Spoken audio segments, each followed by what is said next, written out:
será que Digimon Adventure 3 foi tão ruim assim? Ou tem alguma coisa que preste ali no meio? Porque tem umas pessoas que dizem que ele foi péssimo.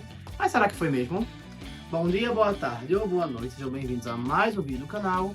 Eu sou o Cleiton Mo e eu vou falar da coisa que pra mim foi talvez a única coisa que Digimon 3 fez muito bem, e eu vou justificar por quê, que é alcançando a Mega Evolução. Então vamos começar. Bem, primeiramente, eu acho que em Digimon Adventure 3, né, que eu não vou falar try, que eu acho que faz sentido, esse negócio é latim, enfim, 3. Não faz sentido try, ele volta para um contexto mitológico ali da Mega Evolução. Porque todas as vezes que a Mega Evolução era citada anteriormente, ou pelo menos quando começou a ser citado lá no primeiro Digimon Adventure, ela é tratada quase como um milagre, um alcance divino, uma coisa que fez o Digimon chegar num nível tão elevado que ele é considerado uma entidade, vamos dizer assim, né?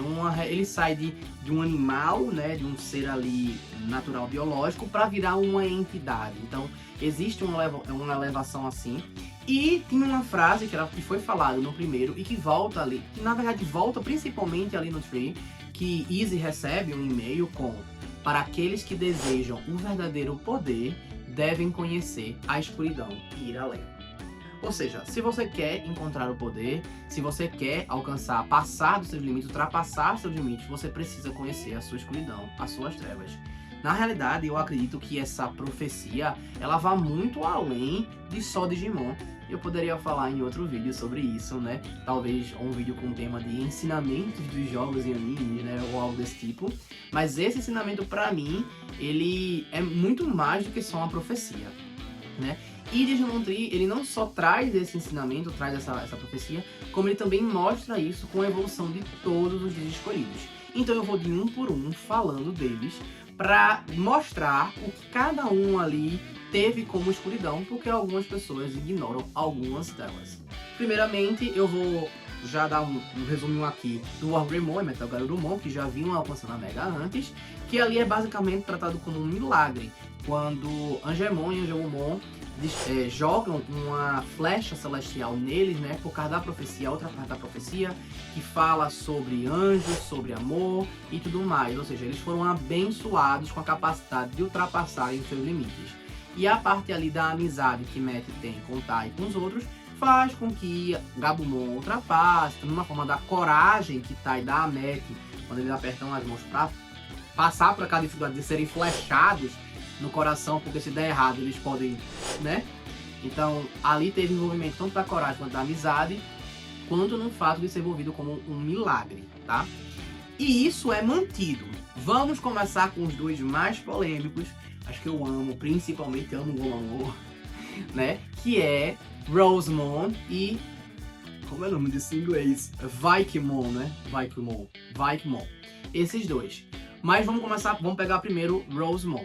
Rosemon, basicamente, o que Mimi passa, ela precisa superar uma opressão social. E aí você pode olhar, independente da interpretação que você queira dar, seja da parte japonesa, que trata como ingenuidade, ou da parte da sinceridade, que é pra gente aqui, Mimi, ela não pode se expressar, porque o que ela tá passando nos episódios mostra que todas as vezes que ela vai tentar se expressar, vai tentar mostrar a ideia dela, ela é taxada como arrogante, como não tá pensando no coletivo, ou algo desse tipo. E acaba muitas vezes cortando. Você vê em vários trechos dos episódios, ela meio receiosa quando alguém fala alguma coisa. Ela fala e alguém corta ela, ou algo desse tipo, ela vai mostrando receio, a ponto que no momento que ela consegue chegar na Mega é quando o Joe tem uma conversa com ela e diz pra ela assim: tá tudo bem às vezes a gente ser egoísta, ou seja, a gente ignorar o que, nesse ponto era ignorar o que os outros estavam falando a respeito de si e se expressar assim mesmo, tá? Então, independente da sinceridade, ou seja, ser sincera com os próprios sentimentos, ou a ingenuidade de falar sem esperar ser refutada, né? Que se você quer traduzir dessa forma, quando a gente sabe que na realidade, eu já até falei em outro vídeo, e já expliquei algumas vezes, que a ingenuidade que é traduzida ao pé da letra não tem esse impacto no japonês, tá? A ingenuidade é a pureza no sentido de você se expressar de uma maneira fiel ao que você acredita. É a pureza de não ser corrompida pelos comentários. Então não é simplesmente uma ingenuidade, uma falta de noção, não. É poder se expressar. Por isso que a gente usa como sinceridade. Mas independente de como você quiser usar essa tradução, vai servir pra você aí e mostra isso. E logo atrelado a ela, no mesmo episódio, né, tem a questão de Joe. Joe eu acho que já é um buraco mais embaixo. Por quê?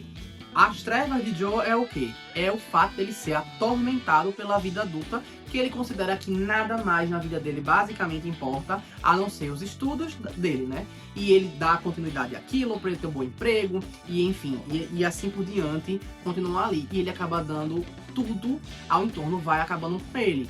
Ele ignora até Gomamon e ele acaba perdendo a fé. No caso dele ali, eu trato mais como a fé. Ele vai perdendo a fé nos outros, na vida. Ele só vai querendo aquilo. Só que aquilo que ele tá buscando, que ele tá querendo, que ele tá lutando, tá destruindo ele por dentro. E ele vai ficando cada vez mais corrompido. Porque ele vai passando de uma autoconfiança para uma... Não seria arrogância, mas seria aquele tipo, eu só me basto, vai ter que ser eu, e se eu não fizer por mim, ninguém vai fazer por mim. Então as trevas dele é viver nesse caos. E aí quando ele percebe que existe algo além daquilo ali, e que, fora que Ikari dá nele, é assim, eu entendo que para um japonês faz sentido ser impactante, mas para um latino é mais do mesmo, sabe? Joe, independente de que você tá fazendo, se você é criança, se você é adulto, você não foi escolhido sozinho. Você e Gomamon foram escolhidos juntos. Ele é seu parceiro do mesmo jeito, independente das coisas da vida. Ou seja, acorda pra vida, tu não faz sozinho não, pô. Acorda, realiza, vai fazer alguma coisa. E aí ele vê que ele perdeu a fé nas pessoas, ou seja, de pedir ajuda e ter essa questão. Nesse ponto aqui, não é sobre a autoconfiança dele, é descobrir que ele pode confiar no outro. Tá? Então, independente também da interpretação, seja confiança ou sinceridade, até porque ali no coisinha dele lá, o símbolo dele é uma cruz com uma coisinha, meio ali associando um pouco a fé, né? Independente do que seja, ele se afastou das pessoas, enquanto que ele não era uma pessoa que era confiável, passou, enfim. Ele teve essa questão de perder a confiança e ter que desenvolver de novo. Então, seja isso ou o ponto de vista de que tava deixando de ser sincero pra si mesmo e passou a ser sincero naquele momento, que ele queria estar com os amigos, ele queria ajudar, mas ele achava que as obrigações impediam ele de fazer isso. Então, independente de uma interpretação ou da outra, né, dá pra ser essa lógica. A partir daqui vai ser mais fácil. Os dois mais problemáticos foram embora. Heracles Kabuterimon. Meu Deus! Aquele episódio eu assisti 100 vezes eu me arrepio. É excelente! Eu amo este episódio. Qual é a trevas da sabedoria? Qual é? Qual é? É não ser útil. É ter o conhecimento, mas não conseguir aplicar. Porque a sabedoria é saber como usar o que você tem ali. Se você não sabe como aplicar, se você não consegue resolver o problema, você está sem chão. Não existe o que fazer. E é isso que Izzy passa. Ele tenta resolver o problema que os Digimons estão todos infectados, tenta resolver, ele não consegue, ele tenta evitar um colapso do Digimundo, ele não consegue, ele faz outro plano, que é pra evitar que os Digimons, os Digimon escolhidos, sejam rebutados e percam as memórias, ele não consegue, e ele passa por tudo isso. E quando ele chega nesse limite dele, ele pede pra Tentomon fazer aquilo por ele. Vai, Tentomon, pelo menos tu entra no backup, faz isso, já que não vai conseguir salvar os outros. Tentomon se rejeita, fazendo com que todo o conhecimento de Izzy seja completamente inútil naquilo. Mas não é pelo conhecimento, é pela sabedoria de saber escolher. Não adiantava só ele entrar e os outros serem rebutados. Ele via muito mais sentido lutar para diminuir os problemas enquanto o reboot não aconteceu. E aí, por esse motivo, ele tem a escolha sábia de continuar.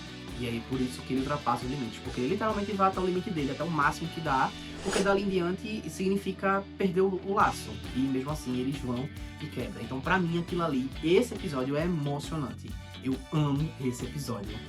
O seguinte é Robomon. Aí, vamos falar de Sora. Galera, quais seriam as trevas do amor? Abandono, desprezo, esquecimento. Então, basicamente, o reboot dá certo, e pelo reboot dar certo, é que faz com que Piomon consiga alcançar seu nível Mega. Que é justamente por aí que Sora passa pelo sofrimento de perder quem amava e ter que se provar que amava ainda assim, mesmo que elas não lembrassem. E doer cada vez mais que ela é rejeitada. Ela é a única que é rejeitada quando eles vão resgatar os filhotinhos, né, eles rebutados e tal. Mesmo sem lembrar, os outros aceitam. Pyokomon não aceita ela. E Pyomon vai rejeitando ela. Então ela vai perdendo aquilo vai machucando ela. E vai afastando. Só que sempre teve dificuldade em lidar com esse sentimento. Ela é rejeitada, ela é afastada cada vez mais. Só que ela fica insistindo até que ela consegue conquistar Pyomon de volta. E ela faz uma prova, digamos assim, de amor. Porque nesse caso é ela que quase vem a óbito para poder salvar Pyomon.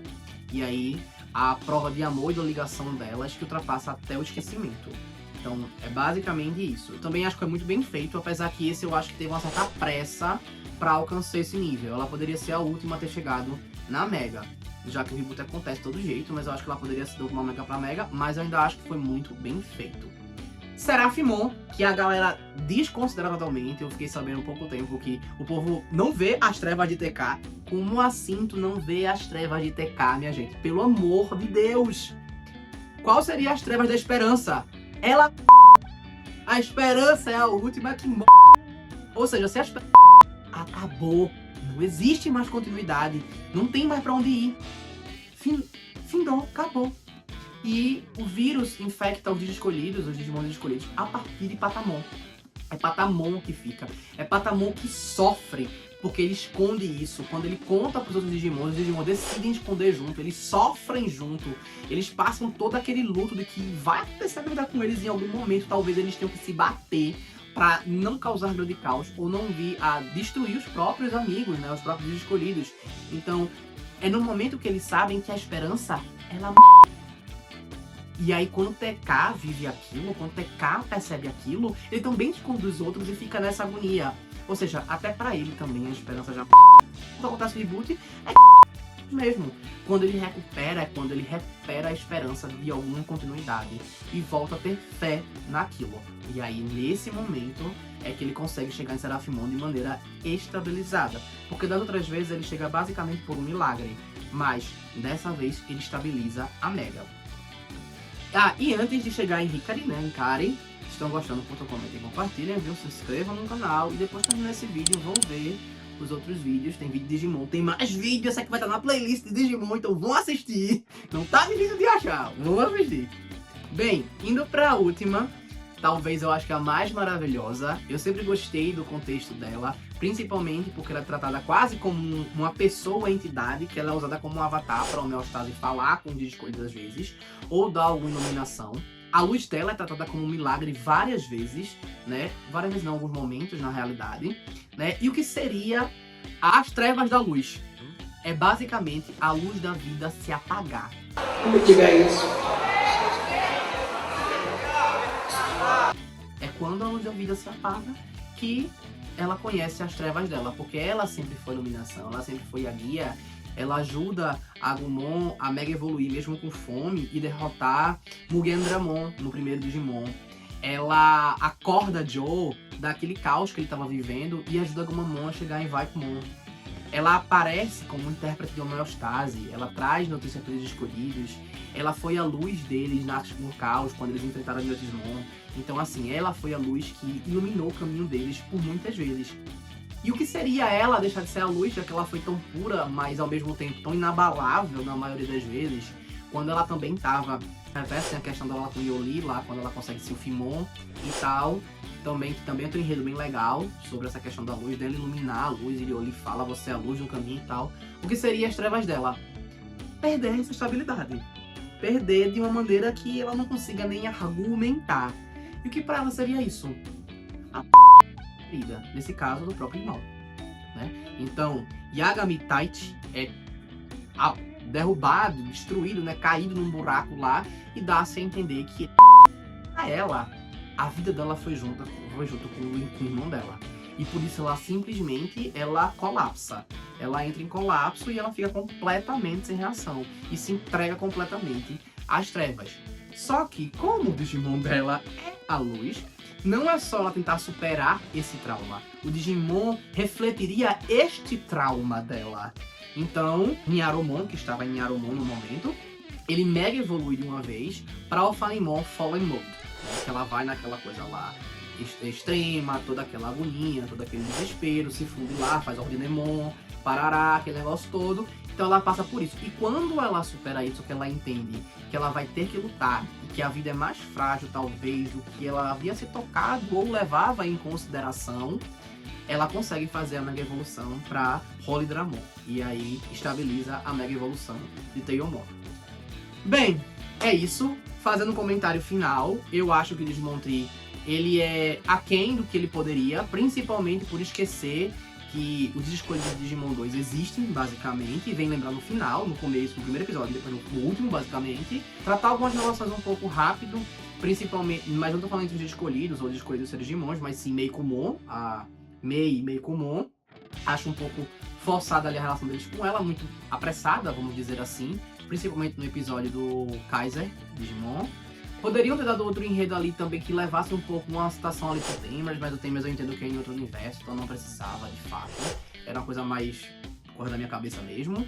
Mas essa parte da Mega pra mim é extremamente bem feita, muito bem feita. Eles poderiam ter falado mais da briga de Yggdrasil, que em inglês fica King Brasil, e Homeostase, mas também só citam, poderiam ter trabalhado mais. Acho que também pra render depois um outro, enfim. Mas então eu acho ali médio. Porque os bons e ruins ficam um pelo outro e fica ali no médio pra mim. Bem, é isso. Eu espero que tenham gostado. Curtam, comentem, compartilhem, se inscrevam no canal. E se não sabem o que escrever, escrevam... Fundo do poço. Pode ser. Fundo do poço. Você fala 8 deuses porque é o sobrenome de Kari e de Tai. Em japonês significa 8 deuses. Yagami é Ya de Hachi e Kami de Gami. Aí junta, ele recebe acento e o Hachi vira Ya, fica Yagami. Mas enfim, pode ser fundo do poço. E é isso. Valeu!